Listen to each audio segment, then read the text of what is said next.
It's so wonderful to do a pop-up show and then people come through. You know what I'm saying? That is wonderful, wonderful, wonderful. So please, fam, I want to give everybody time, to get in here, do everything that you got to do. Let me move this out of my way because I don't want to see all of this. This is just too much visual. Too much visual, fam. How y'all been doing? Y'all been doing all right? Y'all been doing okay? The family good? Everybody good? Well, I think that's absolutely amazing. Listen. Let me just say this, fam. Let me just get my little visual situation right here. And for those of you who don't know, somebody said, Yvette didn't tell nobody. I did. I'm on Patreon Monday and Wednesday. I did tell y'all. And please do not forget, go to ADOSFoundation.org. Go to our website. We have some commemorative shirts. That money goes to the org. Please, somebody throw that link in there for the we only have like a few more left. So if you want to go and get them, please, please, please.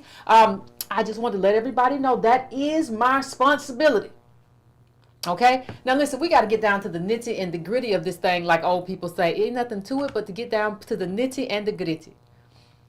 Now some people, I have to disabuse certain notions just off the top. I have to disabuse certain notions off the top because people make all these fraudulent and false assumptions about me. So I have to just address the thing. So as we talk about Umar Johnson, because that's what, if you didn't know, that's what today's show is going to be about. I want to just make one thing clear. Oh, Yvette, you always you just go at everybody, and I don't understand. Yeah, that's kind of not what happened. That's kind of not. Honestly, if you pay attention, that's kind of not what. It never happens that way. I never come out. Now that's the way it's always painted. Yvette came out here and she just said, and she can't get along with nobody. No. I give everybody the benefit of the doubt. I always do. I give everybody the benefit of the doubt, and I allow people to show me who they are. I want you to prove me wrong. I want you to show me, listen, that's how we got in this whole Tariq mess. Was me giving somebody the benefit of the doubt. I don't know this man from Adam the house cat. Right? But I'll give you the benefit. Hey, let me see who this person is. Let me figure it out for myself. So that's what I do. And just to prove that, because I know Negroes love to have proof, I want to just play this for you. Now, I want you to take note before I play it. Well, when I play it, just take note of the date of this. And take note what I said. And then we're going to loop back to my assessment today. Okay? Ain't no hate, ain't no none of that. We just going to talk. We just got to tell the truth. We got to tell the truth, and we got to shame the devil. That's just what it is. Ain't no other way to do this thing. So let me bring this up. Look at the date, and then listen to what is being said. Either. And I think that's why people respect him more than they respect Roland. Now, I'm not saying people are, oh, Yvette's on Umar's team. I'm not on anybody's team. I'm going to tell you some ways that I disagree with him too. But stop. You get credit for organically coming up in your community. Ain't nobody made him. That money that he's going to be on Roland show and all that. That came from black people. That's a hard thing to do. It's a hard thing to get $700,000. He said he got on that show. He said he got $700,000. We knew he raised $400,000. It's a hard thing to get that much money from people who don't have money. So when we don't have big money like that, we're working class poor. That means that you have a significant number of people who believe in you. That means that those people don't believe in the people who are on that panel. They don't believe in Roland. They don't believe in these people that they never heard of. Or who got these government jobs or whatever that they never heard of. They don't believe in you. You don't get to criticize somebody when they have a base and you don't have a base. You don't have a base. So you first need to understand what he's saying that's getting people. Now, does that sound like somebody who's just out to get, was he just out to get and replace the black family? This is a da-da-da. No, I gave Umar the benefit of the doubt. When it was him against Roland, guess what I did? I said, nah, I'm going to take the side of the person who has organically built their movement, and I'm going to see what you're going to do. That was 4 years ago. If you check the date on that video, that's 4 years ago. I've been here a long time saying the same thing over and over again. I ain't been here. I haven't been Melanoid nationing it. That was, we all got. I'm not a hustler. I said this, and I said I'm gonna give him. He's organic, and I like that. Let's give him the benefit of the doubt. This is not somebody coming here just to roast somebody for a roast or whatever. That's not what happened. So I just put that video there to prove what I said. 4 years ago, I said give him a chance. Now, you all can go watch this. This is up on my page, on my Twitter page. I saw this. And it led me to understand that we have some decisions to make in this community. Because I don't know how somebody, listen, I agree that I don't know whether the CIA who did it, but don't nobody have to do it, because there were a lot of movements that were put in place to siphon the energy. I've said that on this show, child. I've said that 1,000 times on this show. 1,000 times. That all of these movements, whether it be LGBT, feminism, all these movements came to siphon energy away. What we call shoehorning. I've said that 1,000 times. Ain't nothing new or different about that. But the problem that we have,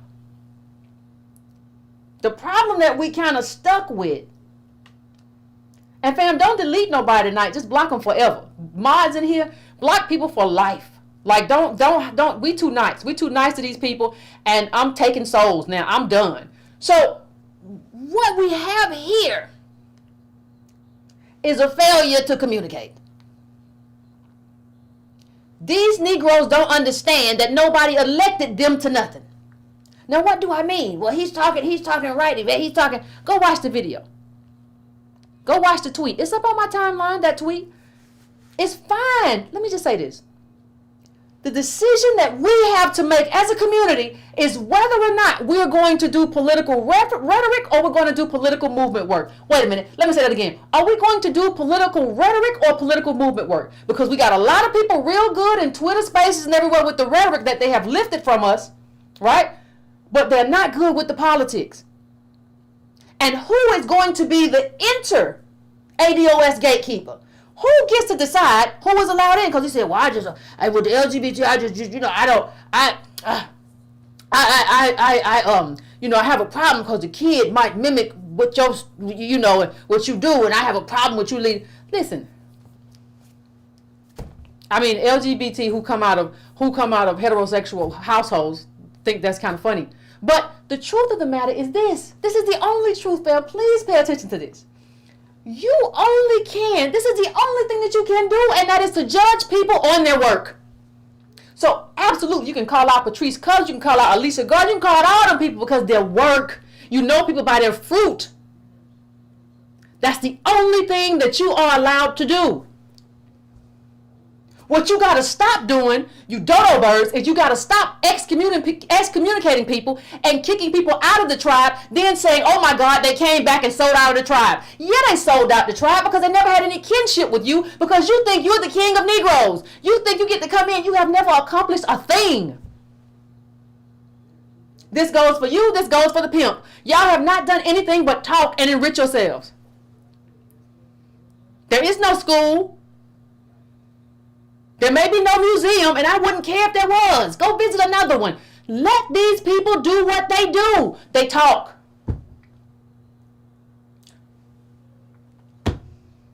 You're not going to get anywhere. You don't have to believe me. You're not going to get anywhere in this political space by just talking. It might make you feel good to go into a space and just have a cathartic conversation where you pound your chest and you feel tough. Don't nobody care, child. Don't nobody care. But you will sell stuff and you will tell people that they building stuff And my people, for lack of knowledge, will just give and say, that's what we doing. We donate to them. And we empowering ourselves by donating to these people. But let me just say one other thing. One other thing that has to happen is people have to understand who they are. Umar doesn't understand who he is. We have a lot of other people, Tariq and others, who don't understand who they are. And I'm not talking about just in terms of this year. I'm talking about in the land of giants.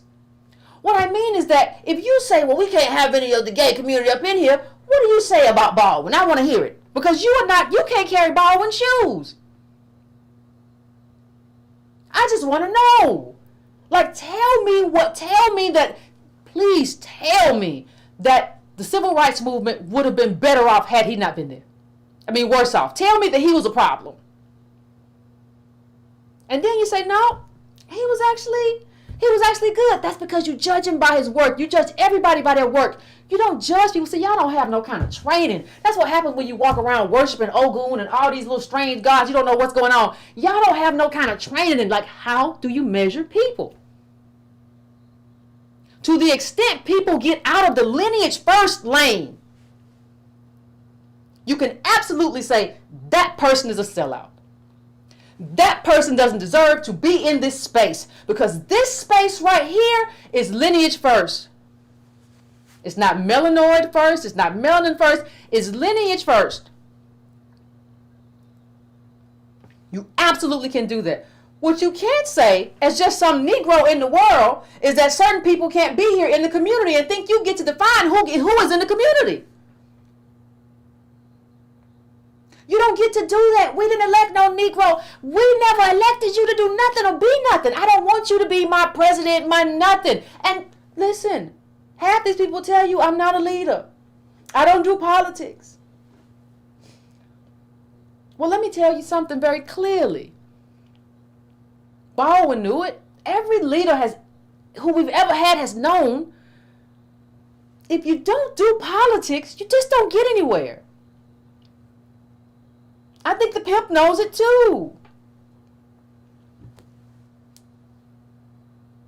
If you decide that you're not going to do politics, there is no collective uplift. Now, you can shout about who don't get to be here, and I tell you what, and you know what happens? We all just end up kind of fighting each other. You ever wonder why you sit around? I wonder about it. Why you sit around and we've been fighting the same fight for 5 years, 10 years, 15 years. I didn't even know who Tariq Nasheed was when I came into this space. Somebody said, just leave him alone. He's trying to do good. He's trying to turn over a new leaf. You was wrong. But the problem is, I don't know these people. I know real people. I know real giants in their space. I don't know these people. But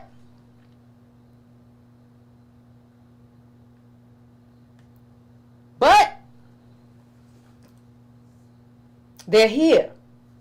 And you have a decision to make. Do you want to exclude somebody who could be the Baldwin? Let's take it a step further. Do you want to exchange Baldwin? What do you want to exchange Baldwin for? Do you want to exchange a potential Baldwin or anybody? Do you want the best? Or is this what you want? I just need to know what everybody wants. If you just make it clear to me what everybody wants, and that's fine. Because I don't know what people want right now. Because this right here is stupid. You gotta tell me what you want. And we gotta get clear on that. We all gotta get clear on what our priorities are. Because if you don't know what your priorities are, you just end up everywhere doing everything. Why? Well, Yvette, I just kind of thought. And it sounded good, and I just, I like it. He talked tough. People have been talking tough for 10 years. And they don't listen to you. The funniest thing is when people say, Yvette, what fixes the racial wealth gap? Well, we had to say, Antonio and I had to say, well, reparations. That's the only thing that fixes it. And when they said, well, how do you do that? And then they got out there and they started, some people, we had some really good chapters and some awful chapters. And we said, I said in that instance, well, I think we have to have an org, because organized noise is just noise. If you don't organize your people for the politics, you're going to have a problem. I ain't do it. I ain't make it. Show me one movement in this country. Or no, let me backtrack. Show me one piece of legislation that people pushed for in this country that came outside of people becoming political and being political. Show me one. You ain't gotta show me everyone. You know, you want to. People are still going with this stuff. Well, this is the Yvette says. Yvette is the one that says that it's a political movement. Gosh, sometimes you just get so tired of kind of repeating yourself. It has to be political. Because if it's not political, I'll slow down for you. You're slow. It has to be political.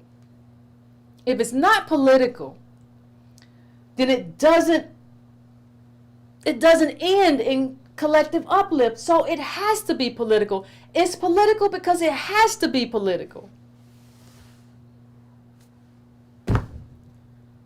Well,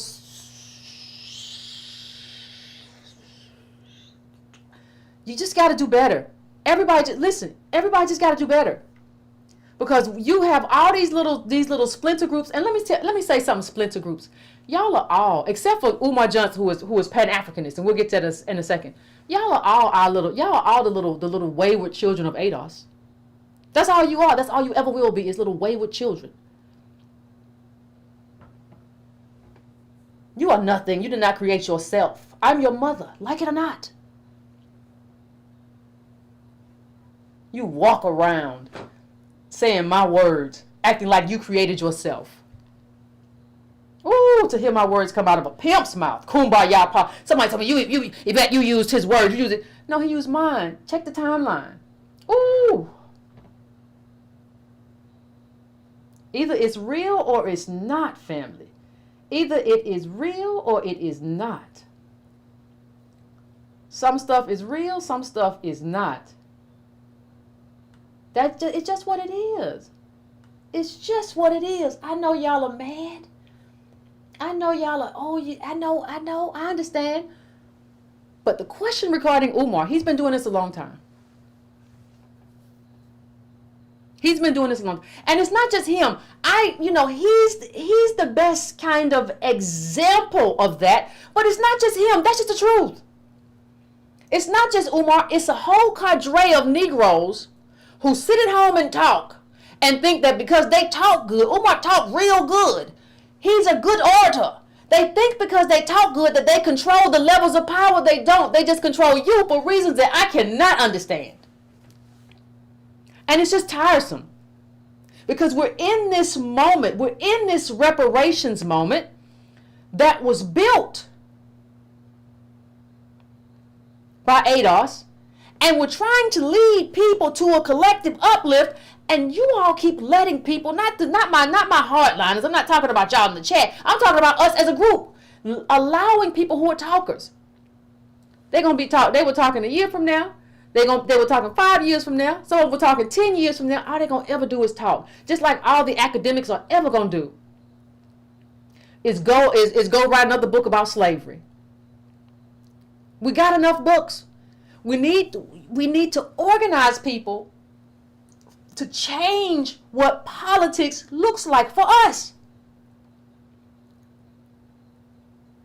And that's the question of the moment. And I think some people don't want to do politics. That is hard. When you are sitting in the org and you're doing work, don't nobody pat you on the head. Don't nobody say, "Oh, that sounded good." You don't get celebrated, but you're still building something, and you have to have that kind of infrastructure. Nothing moves without an infrastructure. I know somebody told you, well, the code got to be a leader. You don't even know the code. You never even read the book. I know you don't read. You ain't got to tell me you don't read. And I would love not to be having this conversation. I don't want to have this conversation. I keep trying to move into the lane of politics and stay there, and people keep dragging me back. Why? Because, well, Umar says you can't be Juju. Who is he? I don't care about that man. He's just a man in the world, as well as if any woman who disagrees, if she's just a woman in the world. These people don't control nothing. They don't pull no levels of power. Y'all talk to them. Y'all talk about them like they governors or somebody. Governor, hello, hello, Mr. President. They not nobody to nobody. Just divisive for no reason. You're never gonna, if you keep getting into this thing where you want to just divide everybody before they even did anything. Now, if somebody did something like Patrice Cullors, Black Lives Matter, all that stuff to get kicked out of the bunch, then by all means, you say, well, you did some stuff wrong and you are a charlatan, you gotta go. You don't get to tell nobody who gets to come in and who gotta leave because you said so. Who are you? And I will say this to you in your face. I don't care. Who are you to judge anybody? You have never done anything, never created nothing. The only thing you did was collect a bunch of money and talk. The only thing the other one did, collect a bunch of money and keychains. So, well, wait, man, he talk good. He talk good too. And he go into the rooms and he make people mad.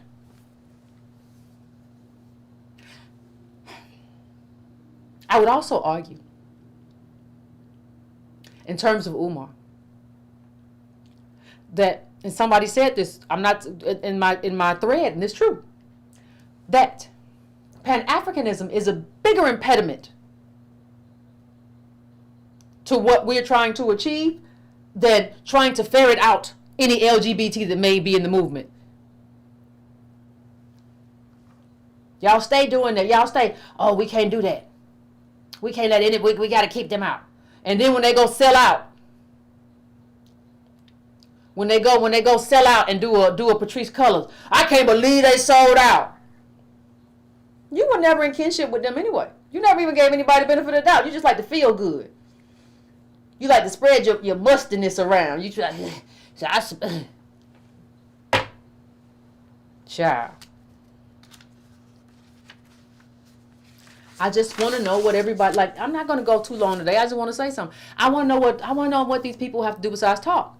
Because at a certain point, you're going to need a work history, proof of concept, or a work product. At a certain point, you're going to need that. Show me at least you're building that. Don't just keep walking around abandoned buildings and looking around. Show me what you're building. And if y'all want to go build schools and museums, by all means do it. But you can't build a school, a museum, a movement, a keychain. You can't do all of that. What that means to me is that you talk and you just like to hear yourself talk. That's what you do. You just want to hear yourself talk again and again and again and again.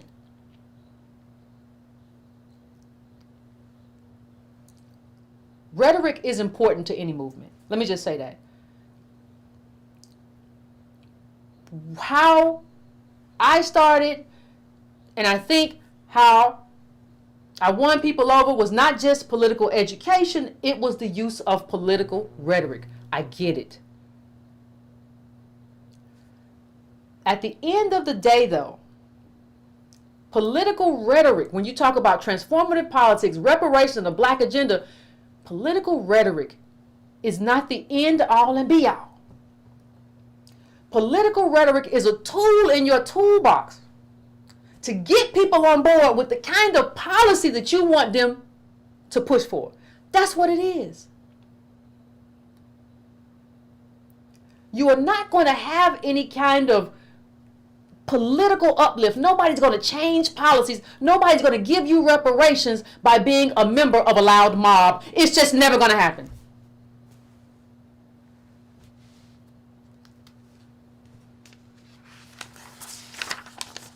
When somebody tells you, yes, we're not political, what they're telling you is, I intend to fail, but can I have your money? No, I'm not political. We're going to do for self, but can I have your money? I have no intent of changing politicians. We just got to have the culture, but can I have your money? I don't believe in politics. I believe that we can do the same thing everybody else did everywhere else, but can I have your money?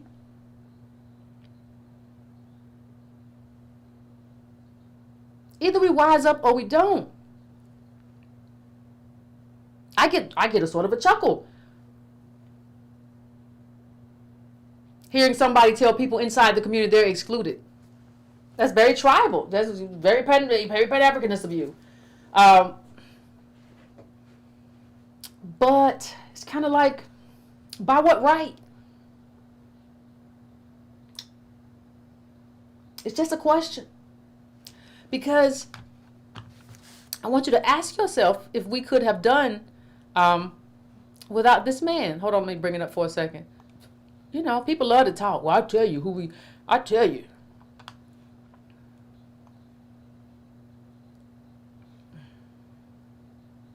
I mean, I'm just asking.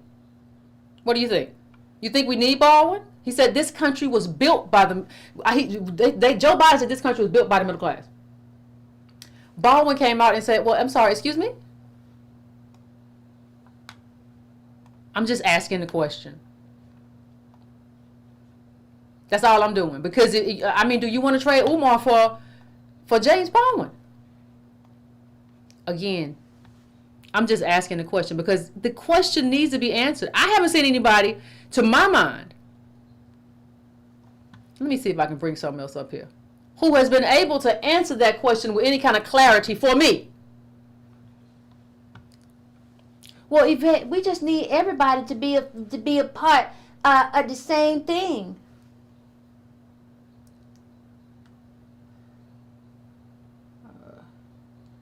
We just need everybody to be a part. Let me tell you something. This is how I know people. This is kind of the way I know people are new to politics. The people who infiltrate political movements look like the people inside the political movements. Let me say that again.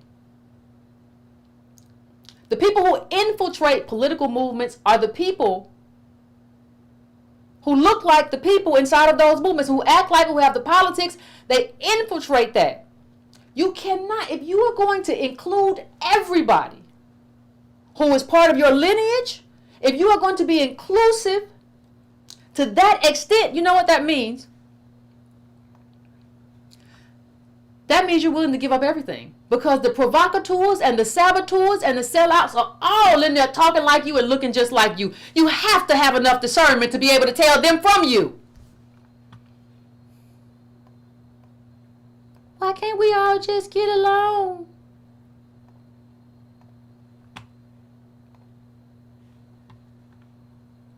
I don't understand. Don't make no sense to me. Hold on a second. I don't understand why we can't just, why we can't just what? But why we can't just what? Well, why we can't just, we all, we got to come together. We got to get the immigrants out of here. What are you talking about?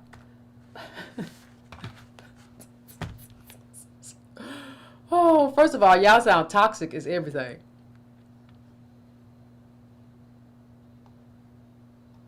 Let me say that first.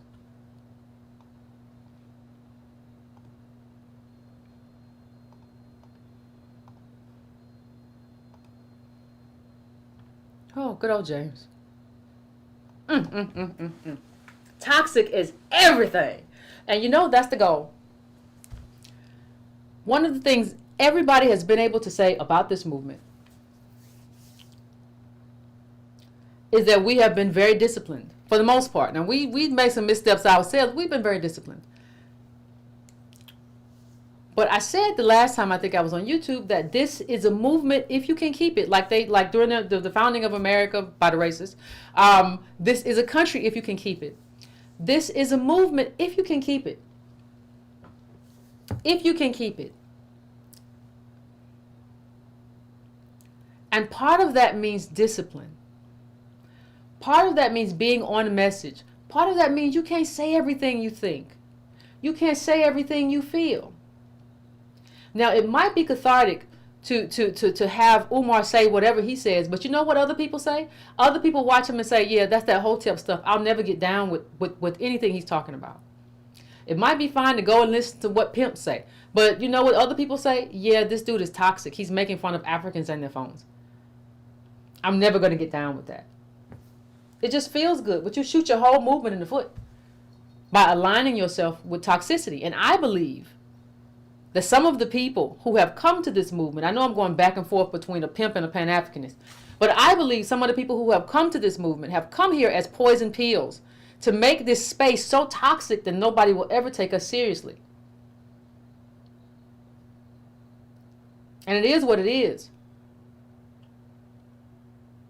If we allow people to kind of pour toxicity into this movement and align themselves with us and say we're all the same, we're just about the lineage and we're not about the politics of the lineage, we're not about the politics that uplift the lineage, we're in trouble. If we allow that to happen, we're in trouble. If we allow people to just talk wild, see people who talk wild and go in there and say what Umar says and say all that stuff, people who do that don't have any respect for the people who they're supposed to serve. Ain't me who got to tell you. These people elected themselves Negro president. Just talking and talking, child. All that talking ain't nothing but hot breath at the end of the day. Don't nobody want no more hot breath from none of y'all. There has to be an apparatus. That's what an organization is. Well, they're building an org. We're not an org. Yeah, you're a failure. Except for yourself. You're not a failure for yourself because y'all all collect hundreds of thousands of dollars. So you're not a failure for yourself, but you're a failure for your people. Ooh, and your people perish for lack of knowledge, don't they? They've been chasing y'all for 10, 15 years and still won't give up the ghost.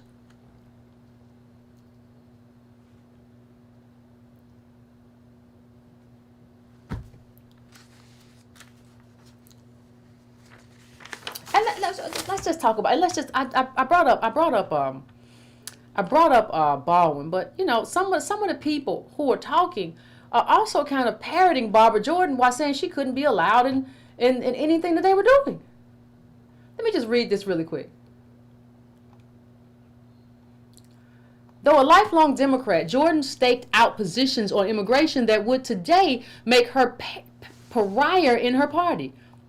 As chair of the U.S. Commission on Immigration Reform from 1994 to 1996, Jordan advocated for increased restriction of immigration and increased penalties on employers who violated immigration rules. Her rhetoric was ahead of its time, considering the pro-enforcement sentiment that swept Donald Trump into the White House in 2016.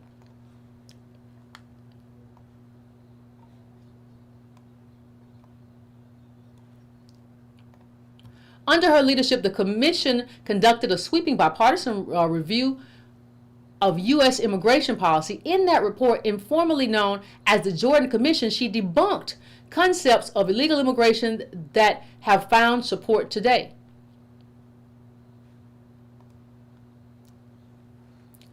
For immigration to continue to serve our national interests, it must be lawful. Lawful is not open borders. Lawful is lawful. She wrote, there are people who argue that some illegal aliens contribute to our community because they may work, pay taxes, and their children and send their children to our schools, and in all respects except one obey the law. Let me be clear, that is not enough. This was her. And it wasn't vile, it wasn't nasty. While she was chair of the commission, Jordan argued that it is both a right and the responsibility of a democratic society to manage immigration so that it serves the national interest. Rarely will you hear a more succinct and relevant statement on immigration than that.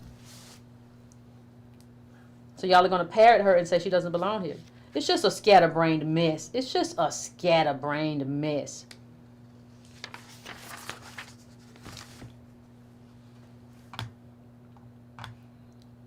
And these people should just focus on what they promised. What did you promise people? Schools, museums, and all that. Go do that. Go do all of that.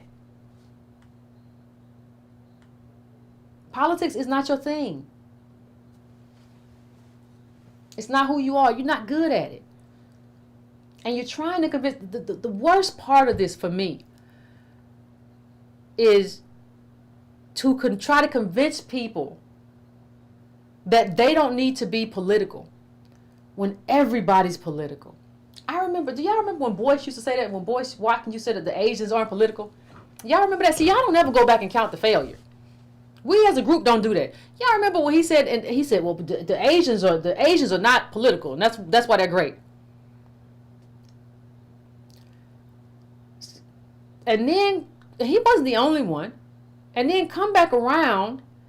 And Umar might have said some of that too. Then come back around And who is sitting with Kamala Harris at the White House and has formed a new commission after the Stop Asian Hate campaign? Who was that?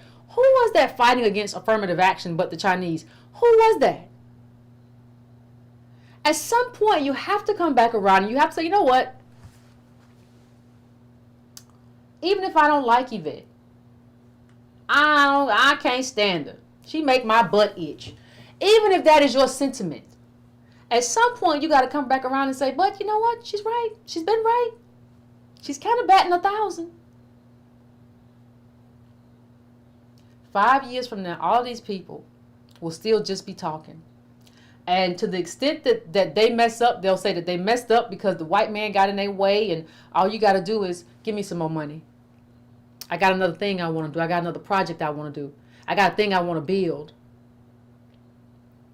Not for something that could result in something collective. I just come on, let's do some empowerment stuff. Give me some more money. I want the monies. Can I have some monies? That's all. That's all it's ever going to be.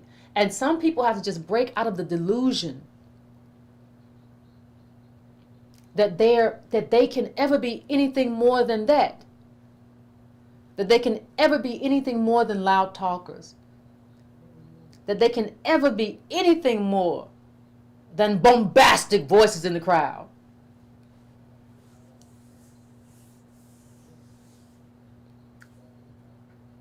But ain't nobody elect y'all to nothing.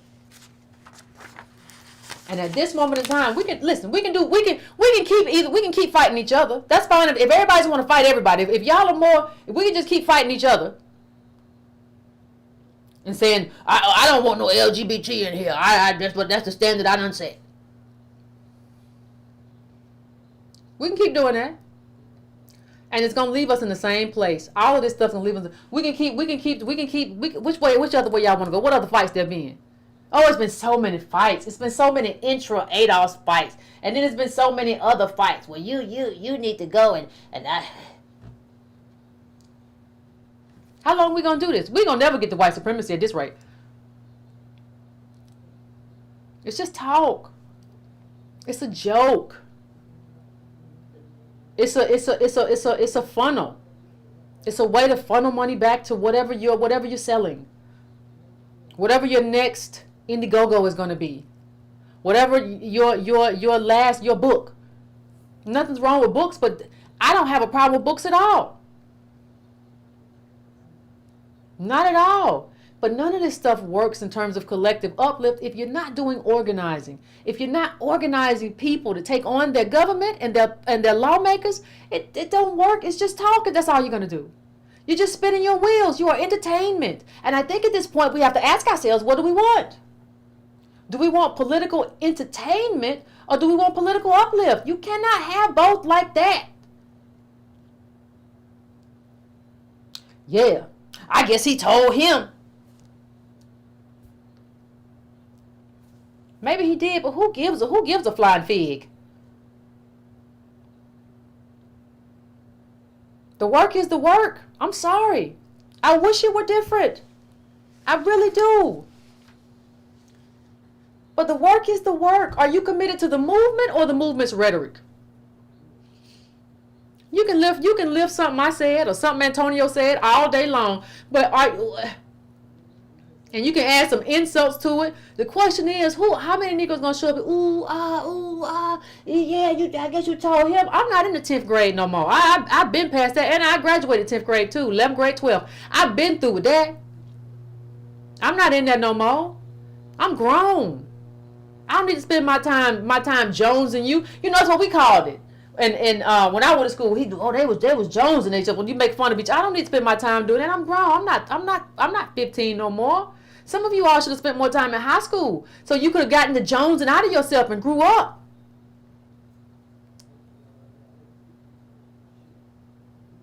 Do you want to do politics or not?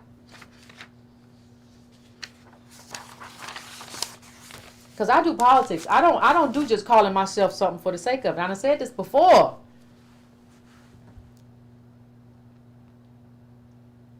But we've got to get to a point where we're not letting Umar or anybody else tell us At least if you're trying to decide who's going to be in a movement, have a track record, or who's going to be in something and excluded. Have a good track record yourself. Don't be making videos on the playground.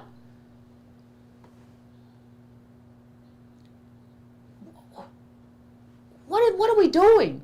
Like, honestly, I just want to have a come to Jesus moment with everybody. What are we doing? What are we doing? I saw somebody say today, dodo bird, dumb lady. And she used to be 10 toes down, 8 off. See, some of y'all are so doggone emotional. Oh, I'm so tired of the emotional Negroes among me who just follow stuff because it gets them whipped up in a frenzy. Didn't I tell you months ago, years ago, that people just take advantage of your emotions? Somebody got you whipped up in a frenzy. Oh, yeah, See, I like Yvette, even though, you go and lose all my stuff. All the dominoes gonna fall, and this is what's gonna happen. You lift everything I said and say, yeah, but, and see, we got the FBA thing popular. Who cares what you got popular, you dumb lady? You dumb lady. Who cares what you got popular? That's just like the pimp talking about I got it popping. Who cares? The truth of the matter is, are we gonna get reparations? Okay, there's a whole how attached to that. There's a whole criteria. There's a whole advocacy. That's what ADOS is building. Either you want the real thing or you want the fraud. I can't help nobody who wants the fraud or wants the illusion. But you better wake up now. Because if those of you who are like that dumb lady, if y'all get on board with some stupid stuff and derail, don't call when nobody mess it up. He done really messed this up, Yvette. He done pooped and fell in it. Can you come over here and help? Don't you dial my phone. I will cuss you out so bad you'll cry. Don't you call my phone. When somebody gets on TV or something and they do like they've done before, just fall over themselves, poop, and fall all the way back in it, ain't no need to reach out. Ain't no need to do that. These people are undisciplined provocateurs who ain't gonna never do nothing but talkers. We have a whole group of people that are led by talkers as opposed to doers. You're supposed to be able to look at somebody and assess. Oh, that's a talker. Oh, that's a doer right there. I like a doer. I like somebody. Oh, they got a nice track record. Oh, they did this, and then they did this.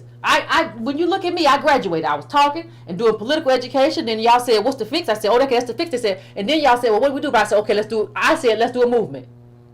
And then I said, okay. The movement has to have organization. It just can't be people out there being wild, because then you become Black Lives Matter. Everybody just associated with you because they say your name. Somebody can just scream Black Lives Matter and throw something and something go boom, and now the whole group is like looking like they did it because everybody can call themselves Black Lives Matter. So you have to deal with that too. There are a lot of things that you have to deal with if you want to do real politics. It's so easy to just go in a room and scream. Fam, if I wanted to, I could be the best person to go in a room and just scream at people. I could.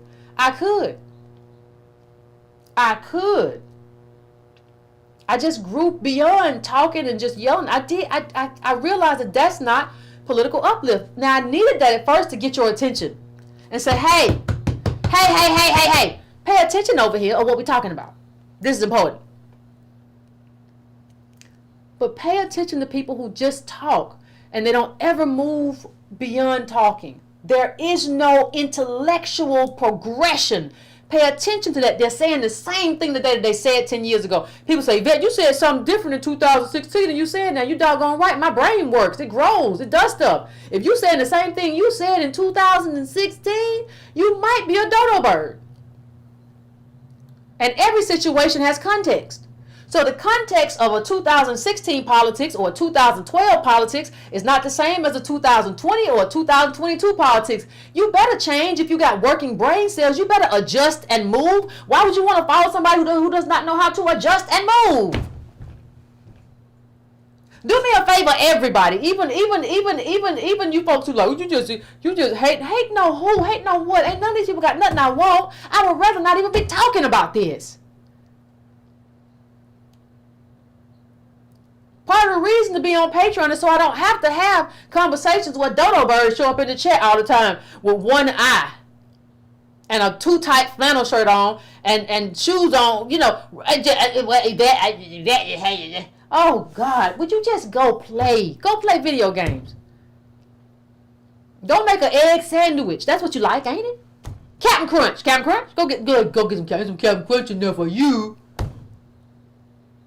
You go to come for you. You want some ice cream, Dodo Bird? Because you're a big grown baby. All of y'all are big. Like, all the people who oppose us are just our wayward, big grown babies. You just have to decide, decide, please, people. Everybody. I know my people done already decide. The diehards, the ADOS, we done decided. But everybody else, even if you're watching this, just decide whether you want politics or whether you just want to laugh at somebody who was making a fool of themselves, or laugh at somebody who's still just talking about Pan-Africanism or whatever. Just decide what you want. Because you can't have everything. You're not going to be able to have this kind of just provocative, toxic conversation and then be able to come right back and do good politics. It's just not going to work. Oh, if it were different, but it's not. How does that make you feel?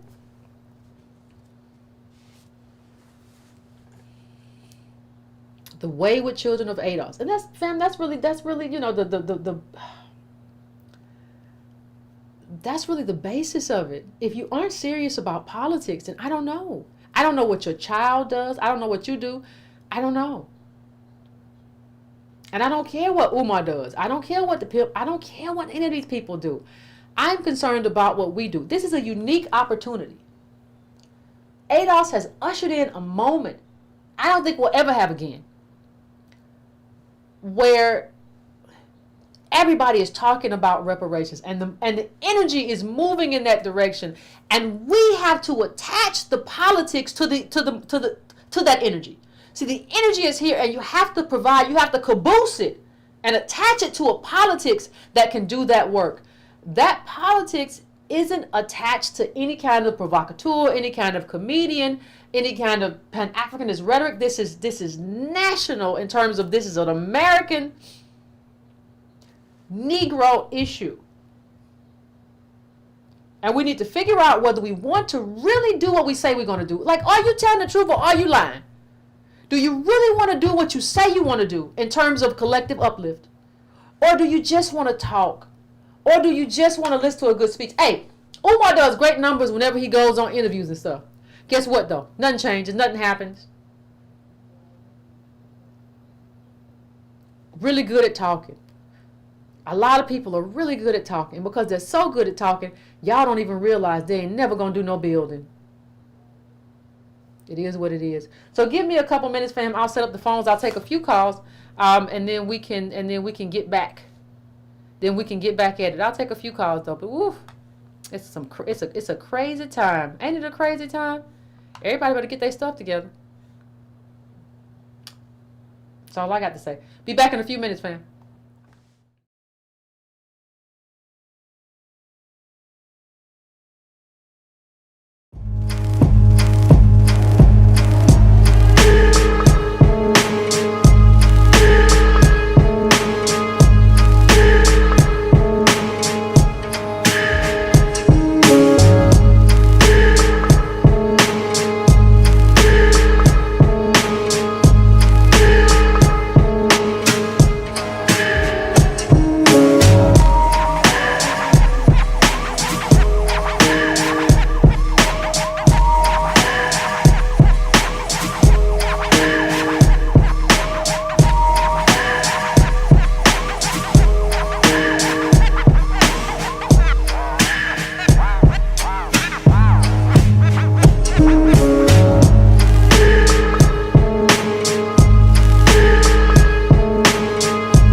right, fam, let's take a couple calls. I am going to 202. What's your name? Where you calling from? And what's on your mind? Can you hear me? I can hear you fine, fam. Hello. Can you hear me? I can hear you. Oh, okay. That's good. That's good. This cheese right here calling from the DMV area. What's going on? Yeah, so I just first of all, you made some very great points. I appreciate your points. I'm actually somebody who can. I have a unique perspective because I've worked with Umar Johnson, and so I've worked with him closely. And what I will say is that I think it's a lot of different things that you brought up that were very valid points. And one of the main ones being that, the ADOS position, I think, gets confused a lot. Listening to you talk about, all the things that you talk about, I think the issue of kind of using a more broad approach like Pan-Africanism to solve our problems, and how romanticized Pan-Africanism is with that idea. I think the ADOS doesn't get enough credit for trying to take the unique history of the Black American in consideration, and the unique ADOS perspective is it's not actually saying that we don't want anything to do with any other Black nation. It's just about putting ourselves first and organizing ourselves first, so that we can then step back to the chessboard and say, okay, now we're in a better position. Now what are we in a position to extend, and what we are not in a position to extend. And so one of the things I will say is that, you do have one of the things that's not being mentioned is a corporation like YouTube, who is actually in the background benefiting off of these dollars of us going back and forth with each other. So we going back and speak on that, caller. Huh? I said speak on that. Oh, I just feel like, they're in the background watching us fight video, and you got years and years and years of content. This content stays in the cloud. And so you have they can play back and forth, us going at each other. And when you see something on video, a reaction, say if I'm reacting to you, Yvette, and we're making separate videos about each other, once it stays in the cloud, you can always come back and start and take different perspectives from that video, and it can really be used to create more division. You can take clips from this and mix it with that and make it seem like you said that. And so I think YouTube, because of our issues, and this is why I was not originally down with ADOS at first. I'm gonna be honest. I was leaning towards Pan-Africanism, but now I'm starting to step back and say, and I've listened to a couple of your videos today, actually. And I respect the perspective that you bring to the table, because I have not seen you really put down Pan-Africanism. I've seen you take the unique perspective. What you said? No, nothing. No, I've seen you take the unique perspective of Pan-African. I mean, of Black Americans, and try to put us in a protected category, which what we need to be. Just like Dr. Carter Anderson talks about all the time, and he's a very, very educated man who came up in the struggle as well. And so, me working with Umar Johnson, I've worked with Umar Johnson extensively. I will say this, that I believe that he is and I'm not saying this based on, because I'm neutral. I care about the best interests of the Black community. at this point because of the condition that we are in as a people, and that there is no solution. There is no light at the end of the tunnel unless we make it. And I'm gonna say this. Then I'm gonna wrap this up. And I thank you for taking my call. No problem. But I believe that Umar has done a lot of good work. What I've seen him do on the ground, like personally, working with him, he has done a lot of good work for our kids. Now, saying that, I do believe that, I do believe that he will accomplish some things for our race moving forward. But I don't think that Pan-Africanism is solidified enough or solidified at all to begin to kick out like that, and discard other different ideologies in the Black American community. I don't think, now I just don't think that that's a smart move to do moving forward. Now, but I do believe that he is dedicated to our race, and even though Pan-Africanism is big to him, and I've seen him work. He knows how to make the distinction between the Black American and I agree with you. I agree with you, fam. I'm gonna let you go though. But what I will say though, and this will be my last word to you, and you can say this, I think that you can be dedicated and ineffective. I think Umar Johnson, to me, because I gave him the benefit of the doubt. That's what the video at the top. If you didn't watch the top of the show, go look at it. 4 years ago, I said, give this man the benefit of the doubt.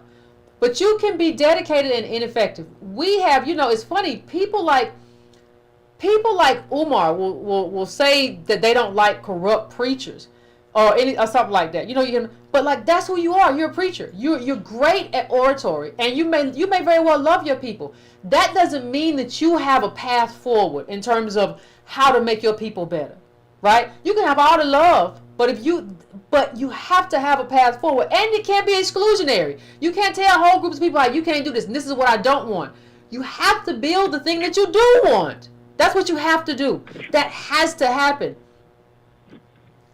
And that's my last point. I give you 30 seconds to wrap it up. Yes, and I want to say that I agree with you. I don't think we should be exclusionary.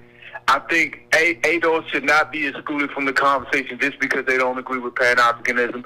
I think that's a big mistake. I think ADOS has a very great, unique perspective, and we need to kind of get behind this and sit down as Black Americans and talk about where we need to go forward. And then we once we figure out as a collective where we need to go, then we need to do what we need to do. But nobody, no matter how much work they does, has the right to exclude anybody without the whole race having the yes, the yay or nay. So thank you so much for taking my call. Thank you for calling. I appreciate it. And let me just add one thing.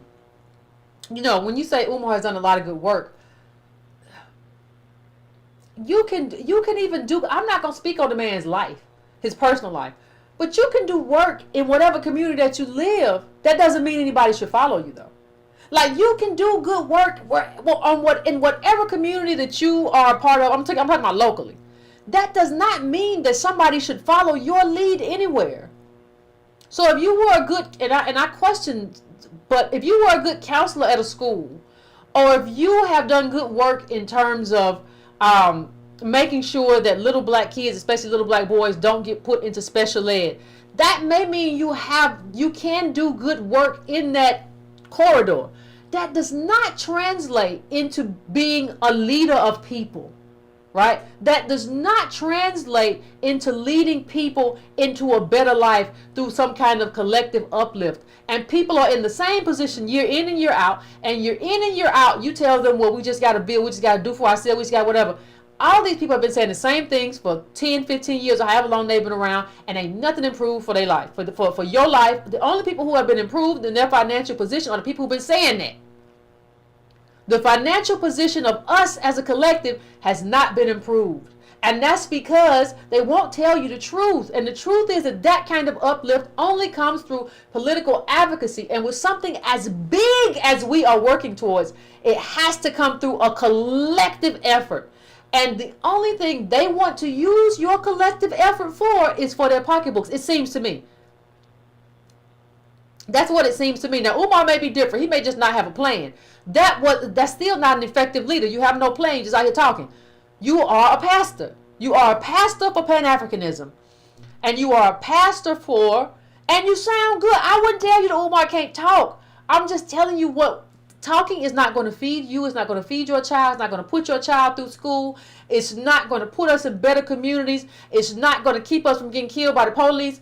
That's not going to do it. I'm saying there is no plan. None of these people have a plan. And you certainly don't have a plan when you are excluding people preemptively from being a part of the fight. The only thing that causes is a lot of division, and people start saying, "Oh, see this Hotep stuff." Yeah, and then that's all. That's it. Then you are considered outside the mainstream because you don't even know how to have a conversation. You can have a conversation about the merits. This is what matters. This is why it matters. This is what we have to do politically. But just running around doing speeches or running around doing GoFundMes or whatever for something that isn't going to help the group, it's just not it. That's just not a plan. You can look at the track record. You can say, if you're honest, it's not going to work. That's what I did 4 years ago. I said, give him a chance. Now I'm saying, we all did that. And I left this alone for a very long time. 4 years I left alone, but you can't tell people, you can't tell nobody who gets to be where. Y'all got to stop with that. Don't nobody care. Don't nobody care what you say. Anyway, let me go to 205. 205, what's your name? Where you calling from? What's on your mind? Yeah, Yvette, can you hear me? Sure, I can hear you. What's going on? Okay, great. Well, first of all, let me say, you've been on the front lines and taking a stand for quite a while, and the one thing that I wanted to be basically kind of like a cautionary tale in that a person can be dedicated but can be ineffective. And in a sense, I'm an example of that. About a year ago, I called and said that I had started an internet radio station. I remember you. Yeah, I wanted to go ahead. I had some grandiose ideas and whatnot. But the thing about it was that my strategy was flawed, and that I found myself, as time went by, and as I was spending money to go ahead and put things together from the equipment, software, and everything else, that I was eventually positioning myself to be a grifter. And I put a stop to that. Explain As that. of last week, I went ahead and I pulled the plug off the station. Well, not only due to financial considerations, but because of what my strategy was. And it's a matter of anything regrouping.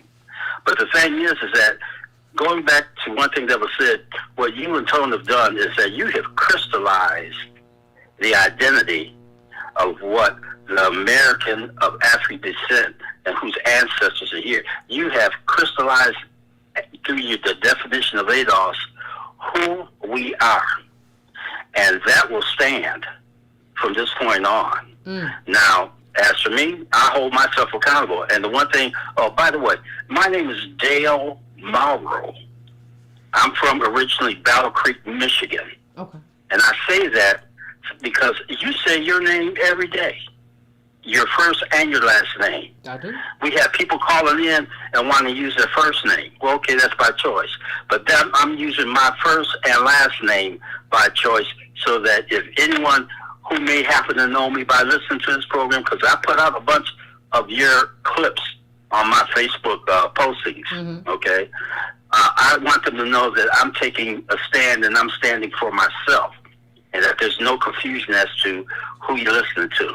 But I just wanted to go ahead and commend you for the stand that you've taken, the discipline, the work that you put in putting together this foundation so that we have structure and that we have an agenda and we can move forward. And when I go, eventually I'm going to come back and put on the station, but it's going to be with a renewed focus It's going to be political, because my dream now is to basically create a platform in which black political candidates all over the country can go ahead and have a position, a space to where they can go ahead and make it known that they're running for office wherever they are, and to basically to be able to have town hall meetings to where people from all over can go ahead and hear if they choose to. Okay, my priority is to be able to do that and to be able to self-finance it and not depend upon the revenue from donors or subscribers or whatnot. Because that way, if I'm doing it that way, I'm taking the weight and putting it on my shoulders, and this is going to be my contribution to the effort in regards to ADOS, is that it's going to be on my own dime. So, once again, Yvette, I know there's other people that want to call in. Once again, my name is Dale Morrow. Whenever you have any events and I'm in a position to come, I will come and introduce myself as such to you. And keep up the good work. Thank you. And I'll do whatever I can to support your efforts. Whenever I get some cash, to go ahead and donate it to your Patreon account, and do what I can to keep it moving. And at the very least, keep posting your clips up on my Facebook channel and Twitter feed I as well. appreciate you, fam. I appreciate you. Thank you so much. Thank you so much. Yes, sir. Yeah, I think everything. I think people. I don't know. I think people on the outside looking in think there's a lot of stuff that looks easy, but you know, the child, half the people who are doing it are how many ADOS or Native Black Americans and all that stuff, podcasts and stuff started. After, and I saluted some of them. I didn't people do, I didn't hate on none of them. But it's just very interesting to me though. Even though I salute you if you're gonna try something, I said that. But it's always been interesting to me that I had way more people say, I want to start something like what Yvette does. I want to start something like what Antonio does. And I had very few people who said, I want to help Yvette. Right? What can I do to help you? Right? What can I do to help you with your mission and what you're doing? Now, in the org now, we have a bunch of people like that. But, you know, everybody just ran for the camera, it just seemed like to me. Like, it was just everybody, okay, Yvette's doing something on YouTube, Antonio has a YouTube show. I'm just going to run for the camera.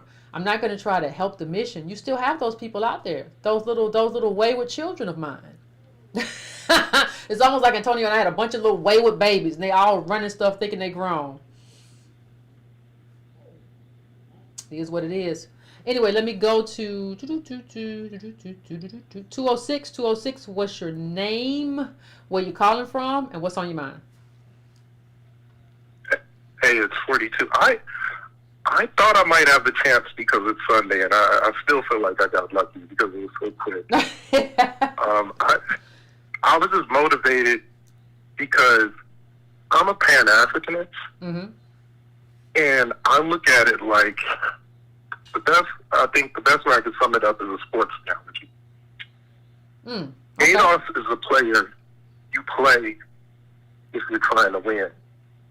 You might keep Pan-Africanism on the bench because they might have potential. And Umar is an example of the main thing they get wrong. Is they don't aim high enough to me. Like, if Umar is successful, we're still a deeply edged bottom task. If you're successful, we're not. You know, so that's really where it ends up. I think there's a lot of films that they miss. Well, I can honestly tell you, I don't know what Umar's goal is. I can honestly tell, like, he's had so many different, like, I don't. It's just there's just a lot of scatteredness out here, and you have to be clear what your goal is, right? I don't know what his goal is. I really don't. And I've heard a bunch of people say we have to do things, but what is your goal? And like, how is this a goal outside of politics? And I agree with you. Like, to me, it's about what is the most effective thing. Well, you can't have some kind of Pan-Africanist idea because what happened to us here, right? And you've seen all these other countries decide that they're going to take up specific justice claims. Everybody uses that word now. It's very interesting. But they're going to have specific justice claims, right, against specific countries. And we said that first. Now everybody's doing it, and we're still having to fight with Pan-Africanists about why that's the most effective thing to do. It just doesn't make much sense to me. But go on, Carl, I'm sorry. Oh, thanks. There's one example where this is where, like, what Umar Johnson is saying would make sense to me. If he said that, you know what, looking at African religions and what they did with their temples, let's make my school all of our religious institutions. If he was talking like that, it might sound crazy, but at least I know that if he succeeded, it would move the needle. But one school, 20 schools, you have to either change the culture, and even then, it wouldn't even be a Pan-African thing, even if you were doing it all the way to Somalia, as much as it would be you're just learning from African culture. But they miss that. They make the same mistake as Dufus Selfers. Yeah. They don't aim high enough to where anything matters. And then to turn around and start bickering with the people who are, it's sad to me. I agree. That's it. Thank you, Much Carl. love to that. No problem. Thank you. And let me just clear. I appreciate you, Carla. Thank you for calling in. And let me just clear one thing up. Somebody in the chat said something. When I see stuff, my mind just grabs it. So somebody in the chat said, I understand that Yvette wanted to differentiate herself from BLM founders, but Umar is not to blame. Nobody's blaming him for whatever you think that he's being blamed for. I don't know how I have these conversations and then people still just miss the mark. Umar is engaged in work avoidance. You got to see that first. This is him avoiding the real work. This is him avoiding becoming Malcolm or Martin. All of them are. Because if you become Malcolm or Martin, that bullet is coming, baby. Or now they just do something. Now they'll just do something where they might make a deep fake and make something that's not of you and just tear apart your reputation and leave you homeless. But it's coming. So the way that you avoid that is you kind of say, well, the problem is that we can't allow these people to be in the community, as opposed to building the thing that you want to see and excluding people based on what they do, as opposed to who they are. Like, I think at a certain point, like, people like Umar, people like the pimp have to stop fetishizing homosexuality. You all fetish and think about it more than anybody else thinks about it. Nobody else thinks about it. I don't know straight people who think like this. Y'all are weird. Like, you have to accept people. You have to stop engaging in stuff that takes you away from the work. The stuff that y'all are doing, you Negroes like Umar, is taking you away from the work. It's just fodder for people. It's just fodder. It's just fodder for people who are looking for a way to say, I told y'all these Negroes crazy and they just there and they just homophobes and they blah blah blah blah. It takes you away from the work and you become a caricature. Now you may want to be away from the work. That's what it looks like to me. You don't want to do the work because you could have found your way through this maze a long time ago, but you don't want to do it. People will always reveal themselves. If somebody comes in your midst and they're not lineage first, they're going to reveal it. If they don't want a black agenda, they're going to reveal who they are. Just give them time. All you got to do is give them time. They'll show you exactly who they are. You don't have to preemptively exclude anyone, and you don't have that right. You are not a president of a country or nothing. You don't have that right. You ain't built nothing. Even if you had built something that was a movement that was doing real politics and you didn't want to do that, I would think it was wrong, but I would say, well, this nigga gonna build some real stuff. Woo! Y'all just say stuff that makes you feel good because there's some kind of internal insecurity that has nothing to do with anybody else. And if we don't get rid of you, we're never going to get anywhere because we'll just be fighting. Why do y'all think we've been fighting this long? Why do y'all think you have sniping on this side? Whether it used to be the gender wars. It's less of that now. It's less of that now, right? Because you don't have people who say who are in that space. Somebody is taking over that space and doesn't say as much toxic stuff, right? So it's not, you know who the other players used to be, right? So you don't have a pimp and this other dude over here saying stuff that's just wildly toxic. Now though, you either have the Pan-Africanists or the versus LGBT wars, or you have the what's the other war? Or you have people that just want to, they don't want to do anything about the collective uplift of ADOS. They just want to sit in spaces and go back and forth with them and, you know, get your stuff off. None of that stuff results in uplift. So Umar Johnson is not responsible for anything that I want to be or whatever I want to be. I don't need nobody to be who I want to be. He's responsible though for like his body of work. And he's responsible for his work avoidance. If you were to have built it, people would come. If you were responsible or had put something forth for collective uplift, people would come. They didn't come because it's not there. It's not because of anything that an LGBTQ or LMNOP person has done or not done to you. Like, y'all got to stop finding scapegoats. Now, we can talk about, ain't nobody did more shows on how awful Patrice Cullors and Alicia Garza and all of them are, and giving all this money built on black bodies, especially black male bodies, to trans organizations. Ain't nobody did more shows about that than me. But I'm judging them on their merit. If they had done really good work, I would have said they did really good work. I don't care who you are.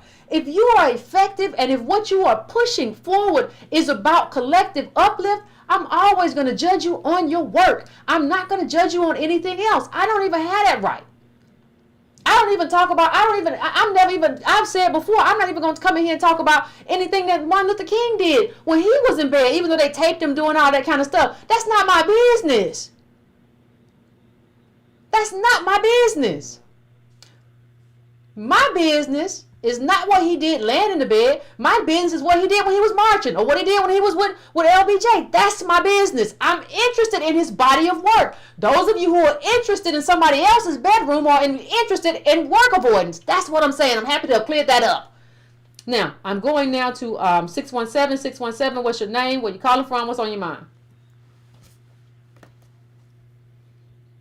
Hey there, this is Reggie. What's going on? Not too much, Reggie. How you doing? I was chilling, but you know, I really got to push back on that first caller and just the sentiment that I'm seeing that we feel like we can just ride, you know, these fences. Yeah. And you said it perfectly. It's work avoidance at the end of the day, and even if we take what a lot of these people say at face value, you know, when they parrot people like Tariq and like the you know, Fuller, Welsing, and I think it's strange that these people purport to understand white supremacy, even as, you know, some of those people frame it, because, you know, you talk about Fuller and Welsing like together as, you know, 10 areas of people activity: economics, education, entertainment, labor, law, politics, religion, sex, war, and health. So I find it very strange that there's this hyper focus on this one area of activity, and you don't have like the same energy or knowledge base for the other 9. So like that right there lets me know you're just really not qualified to be in this space, even based on the principles that you purport to uphold. And in terms of Umar, with the work avoidance, you know, people say, oh, you know, he does work, he speaks great. Even if we assume that somebody like Umar is well-intentioned in the areas of education, you still have to go back to what is the political apparatus that you are building to move black people forward in the areas of education. Yep. All he's done is collect money. And all of this talk about, the black boys are under attack. Where is the organization of the black families that you speak to counter what's going on in the schools? Like, there's no political apparatus to advocate for black people that Umar Johnson has built. And you would think after over a decade of running around that there would be some group of people that are not just mobilized but organized to counter what's going on with our children, especially in light of the right wing running around with shutting down Black history under the guise of critical race theory. Right. Like, where are Umar Johnson's people? I don't see none of you outside. And even if we, assume people like Tariq and the Ghost, all this talk of economics and Black empowerment, I don't see your people outside either. Like, as we are a wokeless group, with all this talk of economics, again, I ask, where is the political apparatus that you have built to protect or further Black business in America? None of your people are outside. None of your people are at the Chamber of Commerce, the Urban League. I don't see nobody lobbying in terms of regulation, in terms of law, tax law, permits. There's so much that goes into Black business that requires political engagement, but none of these people are outside. And I agree with you that at some point, if that's your lane, let it be your lane, but you have to show me the work. And all these people have shown us are DVDs, a lot of talk, and a lot of parroting of you and tone. So I don't know what else to say other than it's time to grow up. Like ADOS is moving forward. Y'all can stay with them if you want, but again, over 10 years in the space, no political apparatus, no organization. I mean, you can take it how you want. I feel like these people are useless because, like, even again, back to what you said about the giving benefit of the doubt. Because Tariq came to town when he did the Hidden Colors 5. Again, it was the benefit of the doubt. I'm like, okay, hey, we are organizing to move this ADOS thing. And do you know how many of those people that I engaged that was all hype and said, yeah, we going to do this? Do you know how many have lasted, Yvette? How many? Zero. None of these people are outside. ADOS is the only way forward. Y'all can take it how you want. But that's all I got, Yvette. Thank you. Thank you, fam. I appreciate you. And I think, thank you, Reggie. And I think I know the heart of the problem. Political work is hard work. We got a lot of people who want to talk tough on the internet. You want to talk tough with Twitter fingers.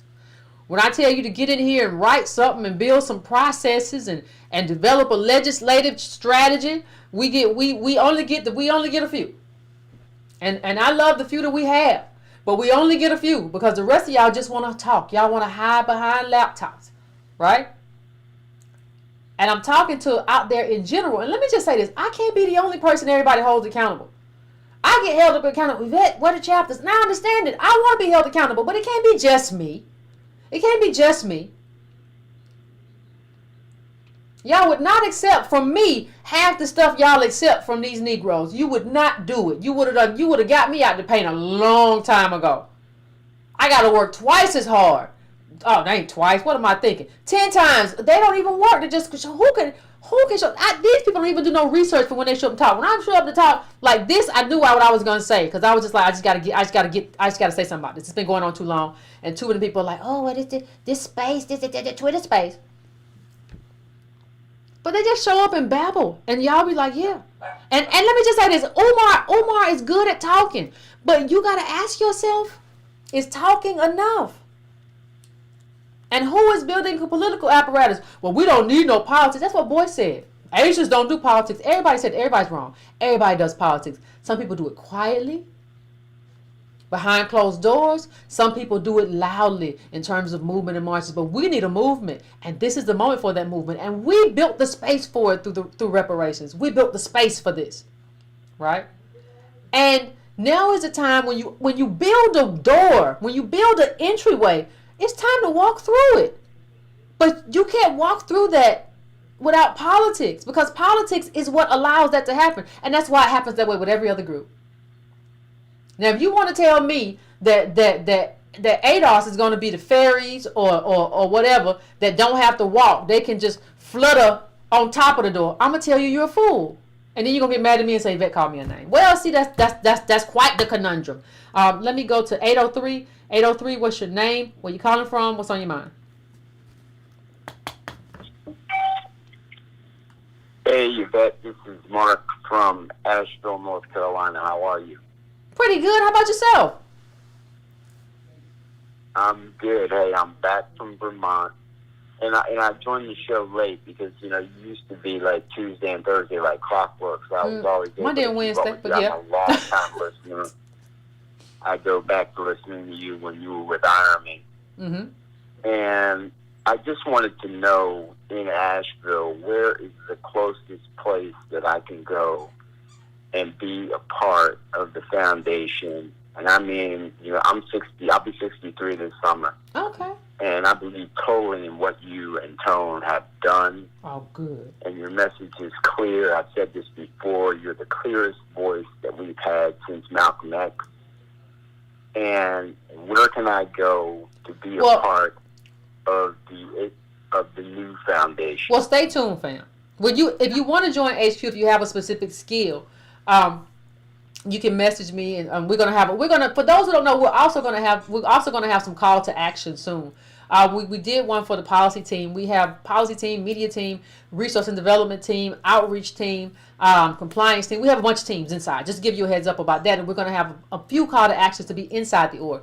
Now, in terms of chapters, late spring, early summer. I said Sumter. Summer is when the chapters roll out, because there's a lot, for those who don't know, and I'm not going to get into the specifics of it, but there's a lot, everything from insurance to processes, to the IRS. There's a lot that goes into building an organization that has actual chapters and doing actual political work.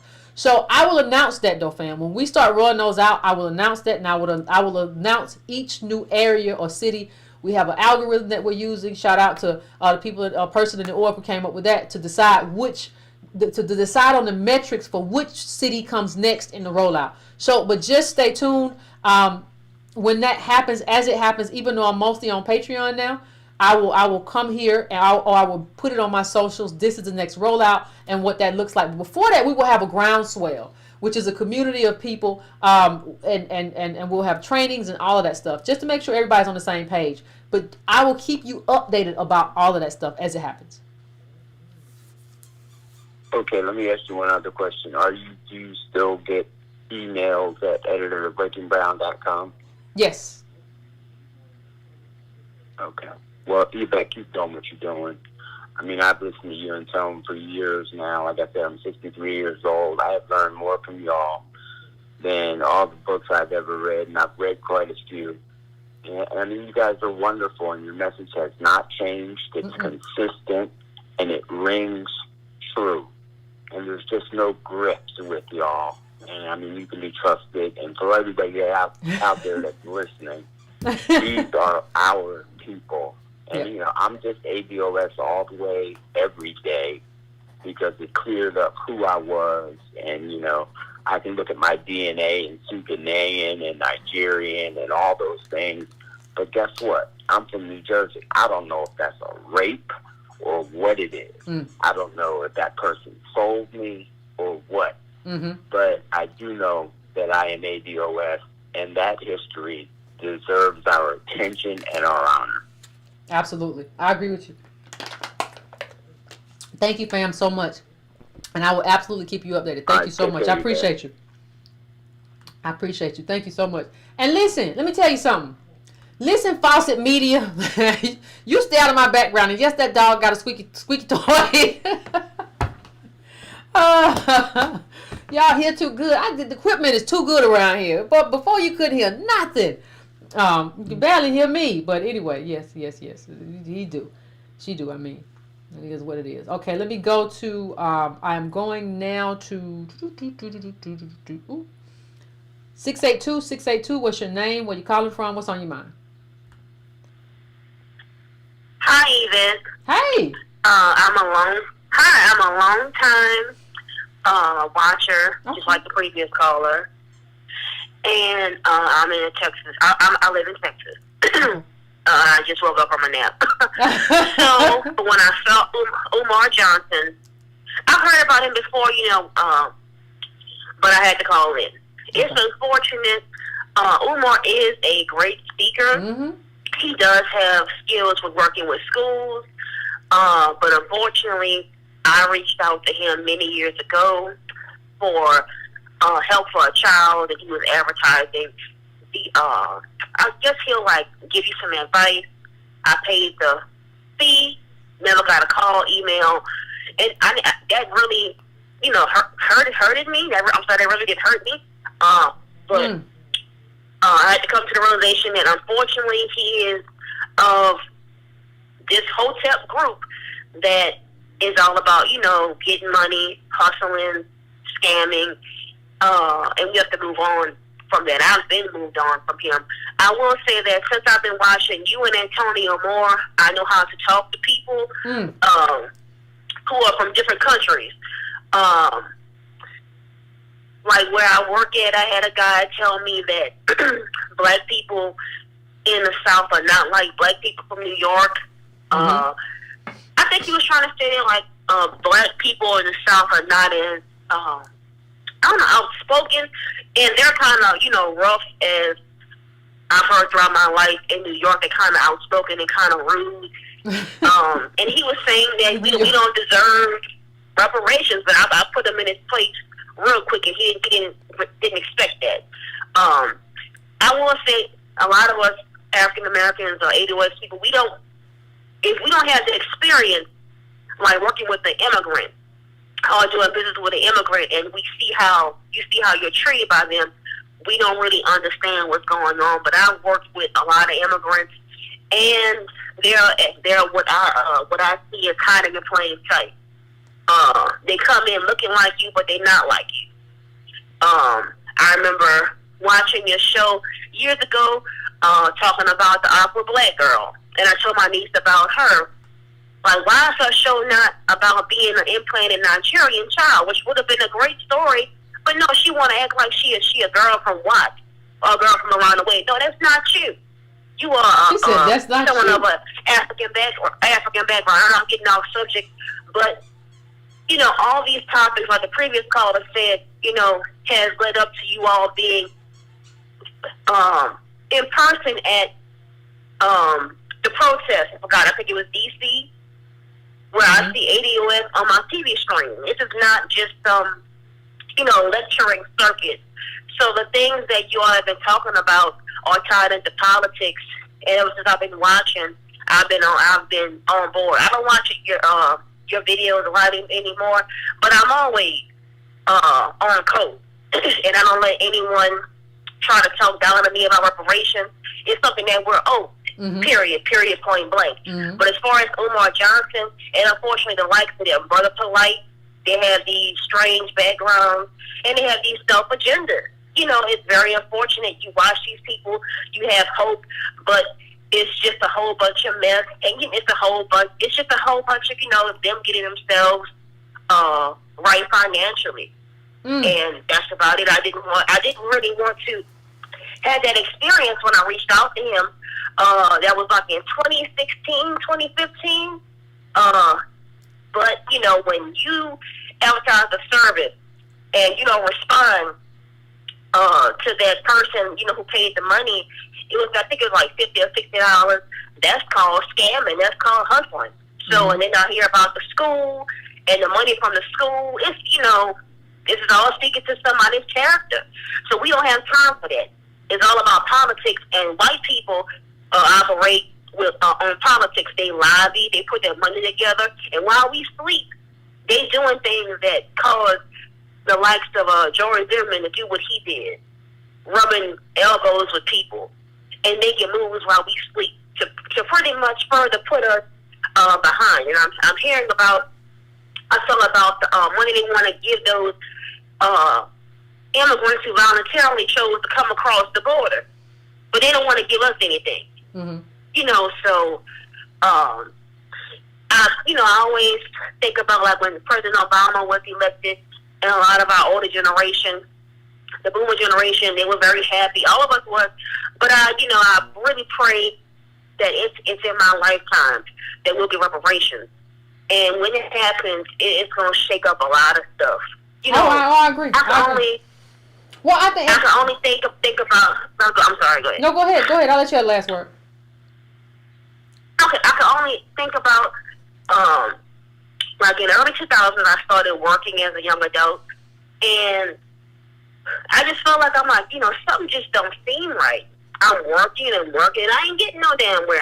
We all working to pay bills, and we see other people come here, and then when you talk to them, as far as other people like immigrants, you hear their stories, and these people are being led in this country to replace the black man and black woman. And during the pandemic, immigrants have come to this country in record number. That's what it seems like to me. But we're further and further getting behind. I'm on code with ADOS. Okay. When I hear any kind of, when I see any kind of thing on social media, if I can, I respond to the, is her name? Joy Reid, the lady. I think she's on MSNBC. She's absolutely. No, I understand. Immigrant. I understand. I commented to her. So I like what you all are doing, and unfortunately, I have to leave the likes of Umar behind. Okay, thank you, fam. I appreciate it. Thank you so much. Thank you so much. I appreciate it. And let me just say to everybody who wants to kind of get on the mailing list of what is going to happen, just go to join, JOIN, ADOS.com. That's join, JOIN, ADOS.com. And we will keep you updated on the mailing list. So you don't have to just be like, did I miss Yvette? And did something happen? Or did they roll out? Or what did they roll out? Just join ADOS.com and just get yourself added to the mailing list. And we'll keep you abreast that way. So don't worry about any of that. We'll keep you updated. And that's just awful what happened. It's awful. I'm going to my last call of the night. I'm going to 267. What's your name? Where you calling from? What's on your mind?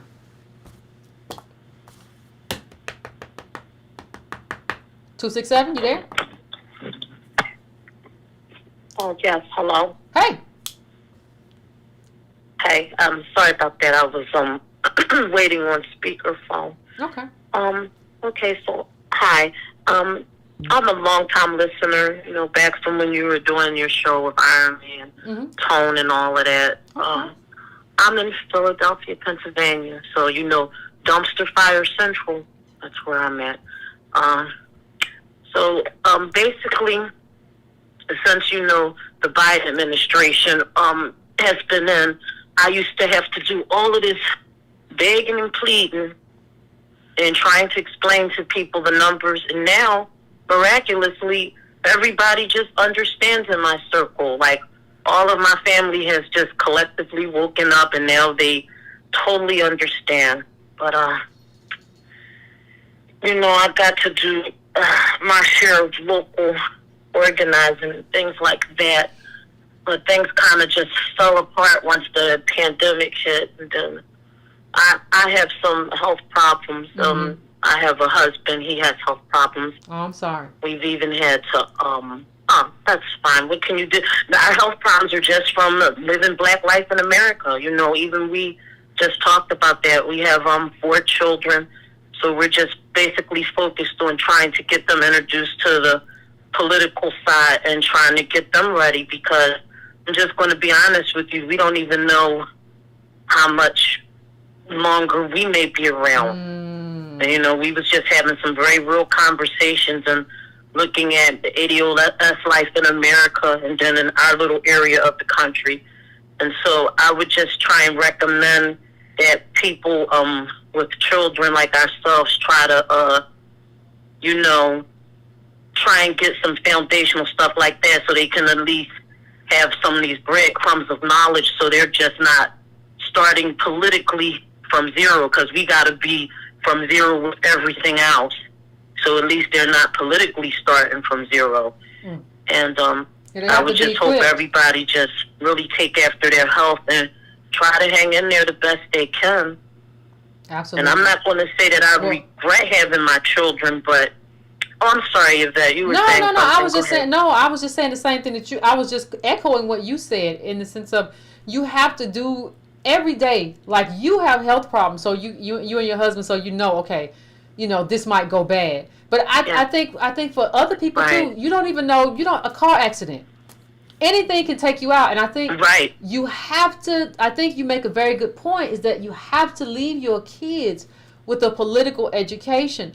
And just to understand who they are, and so that they're not lost. Because if you don't know who you are as ADOS, if there's no pride for that, because the pride in who you are, then you begin to understand we're cheated, we have a just claim. That's the thing that gets you there. And I think you have to instill that, and then go to the politics, so that your kids are situated in a way where they understand, okay, what do I have to do within my community and the advocacy in America to kind of make sure that my group is secure, right? And so people don't really think about that. People think we should have the wealth. We don't. Okay, so what does the politics for redress look like? And how do I anchor my child in that? Because I think the main job of any parent is to set their kid up for the day when they're no longer there. Yeah. So I salute you for that. Like I said, me and my husband. I'm sorry if that. No, I salute you for that. That's all I said. Oh, that's sweet. Well, I wouldn't have known to do none of that if there hadn't been for you and the Army and Tone coming in. So, I wouldn't have known. Just thank God. I think. Oh, I know it was one of my nephews. He's young himself, and I'm not. Well, you bet I'm not super old. Like me and my husband, we're not super old. We're those in between people, born in between groups, basically. So we're younger black people. It's just that. Physically, our bodies just been beaten down. We didn't even realize. Like I said, we wouldn't even know if it wasn't for people like you and Tone. But I'll just say this to everybody. I won't say that I regret having my kids, but we've been talking, and we were saying when we got together and got married, we sure might would have thought again. It's just a truth. We sure might would have thought again about having them. We love them to pieces. I couldn't imagine our lives without them. Absolutely not. Just the attitude and the way people act, in general. Absolutely. I just say I want to thank you, and I just want to wish you and your husband well. I know you have health problems, but I wish you longevity, and a wonderful, healing, because I want you to be there for your kids. But I think what you are doing is just what every parent should be doing. You want to do everything you can, if you can, to secure your child financially. But it's hard for us to do that. But you have to give your child something to live for. Like that's another thing. They have to have something to live for, and they have to know how to do politics. Because what's the good of having something to live for if you don't know how to fight for it, right? So exactly. I salute you. Said 1,000 there. I try. So, but thank you so much for calling in, and you take care of yourself and get some. Make sure you get enough rest. That's a reason for a lot of stuff. And a lot of us don't even know that we sick till we go to the doctor. Stuff be breaking down. It's just like you said. It's ADOS life, and I want to thank you for calling in. I appreciate you. Thank you, fam. You're welcome. Bye. Bye. I think that's the last call of the night, fam. But I just, sorry if I didn't get to you tonight, but I mean, just exactly right. Like that's just and they're lucky and unlucky, because you're never lucky to be unwell physically, right? But they know, okay, we're not well, and what if something happens? How do I prepare my kid? And I don't even see enough of us who are like preparing our kids for, like, this world is cruel. And I'm talking about, and it's crueler to us than anybody. And we're out here talking about get it how you live, get it out the mud. I'm not a pig, I'm not a swine. I don't know what y'all made up that look get it out the mud junk. But you got to get it together. As a group, that's how you get it together. You saw all those people when the Asian hate hit. You see how the right wing and it was mostly Republicans. Some people of other sways or whatever voted for Trump. People do things together. Your life as an individual, unless you are a multi-millionaire, not a single-digit millionaire, you kind of all too. But unless you're a multi-millionaire, billionaire, you can really make things rock alone. I don't know why somebody with $800 think they could go get it out the mud or whatever. I don't know what's going on in your head. But I appreciate the caller. She was extremely honest, and extremely just, she understands the world, and you have to set your kid up for the world after you leave this world. that includes setting them up for the political world, right? And so salute to her and salute to everybody. I'm about to end it here, but I want to thank everybody who showed up, and I just want to hearken to what Reggie said. What is I don't see any political, I hadn't even thought about the point he made. Listen, we got all this critical race theories. You are an educator. You said you do all this stuff in the schools. What are you doing with these schools who are doing all this stuff? Everybody just wants to talk and doesn't want to do political work. And the only thing that I'm saying is that when you are spending time trying to exclude somebody because of whatever they're doing in the bedroom, you are doing work avoidance, and they all do it. Just tell me about what the political framework, what the political plan looks like. Right? Well, we can't do nothing. You know what they do all the time? Well, we can't do nothing because of these people. But we can't do nothing because of these people. Well, no, it looks to me like you got a lot of people. You could do something, but you just choose not to. Because that would mean you having to be accountable to a group of people.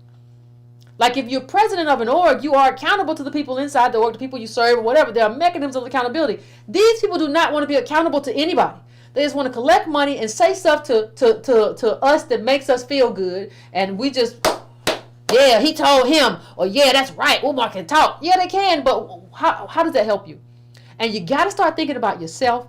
You got to start thinking about your family and how we progress politically as a movement. All this other stuff is just hot, stanky breath. It don't help nobody. So thank you, fam. Y'all have a good night. Go to sleep, easy breezy, finish your libations and get to bed so you can get to work and do whatever you got to do tomorrow. And those of you who are on Patreon, I will see y'all tomorrow at the usual time around 9:45-ish. I'll see y'all tomorrow night. If you haven't joined Patreon, that's patreon.com/ycarnell if you want to do that. And I will, just like I was here tonight, I will be here, in betwixt, if you will, for some conversation. So I haven't abandoned YouTube or anything like that. But hit the like button before you leave out. Share this video if you can. Also, make sure that you subscribe if you haven't subscribed. And I will see y'all the next time I'm on here, or tomorrow if y'all on Patreon. Keep it easy breezy and have a wonderful night, family.